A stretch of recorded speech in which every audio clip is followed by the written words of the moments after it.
New York City, WABC, a new report shows a sharp increase in immigration and customs enforcement arrests and deportations in New York City, and on Thursday, Comptroller Scott Stringer joined immigrant families and advocates to demand greater protections from ICE activity. Stringer's report, called the Demographics of Detention, charts what he calls a stark escalation in arrests, deportations, and immigration court proceedings in the city during the first 2 years of the Trump administration as compared to the last year of the Obama administration. The report shows that Chinese immigrants now account for 1 out of 5 of all immigration court proceedings in New York City, double the number of any other nationality, while nearly half of all immigration court proceedings originate from Queens.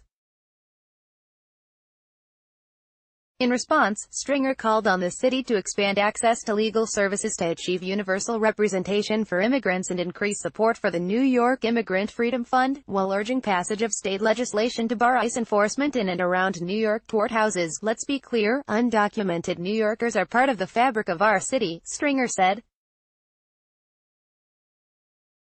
But even in a sanctuary city like New York, the escalation of ICE raids, arrests, and intimidation is terrorizing the everyday life of our neighbors and forcing undocumented New Yorkers into the shadows. The report found that deportations by ICE officers in New York City increased by 150% between the final year of the Obama administration and the first full fiscal year of the Trump administration, jumping from 1,037 to 2,593. Deportations of individuals with no criminal convictions rose even more in that time, from 313 to 1,144, the largest increase of any ICE field office in the country. Administrative arrests, an arrest made for a civil violation of immigration law by ICE officers in New York City, rose by 88.2%, going from 1,847 arrests in FY 2016 to 3,476 in FY 2018, the third highest increase of all ICE field offices. ICE detainer requests, a request made by ICE to local law enforcement agencies to hold an immigrant in custody longer than they would otherwise so that ICE can gain custody of the immigrant, sent to entities located in New York City, have risen more than six-fold during the Trump administration. Immigration court records indicate that the number of new deportation cases involving an immigrant living in New York City grew to an all-time high in FY 2018 of more than 19,750 cases.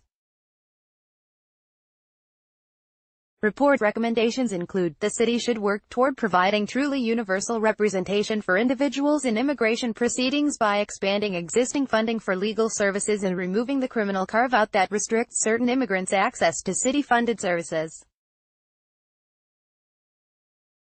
The city should continue to support the operation of the New York Immigrant Freedom Fund to help pay bond for those detained during immigration proceedings. The state should act to restrict immigration enforcement operations in and near New York courthouses by enacting the Protect Our Courts Act. These statistics are harrowing, and they're a call to action, because these just aren't numbers, Stringer said.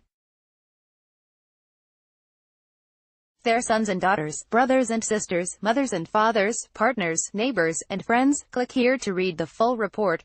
* More New York City news. * Send us a news tip. * Download the ABC 7 NY app for breaking news alerts.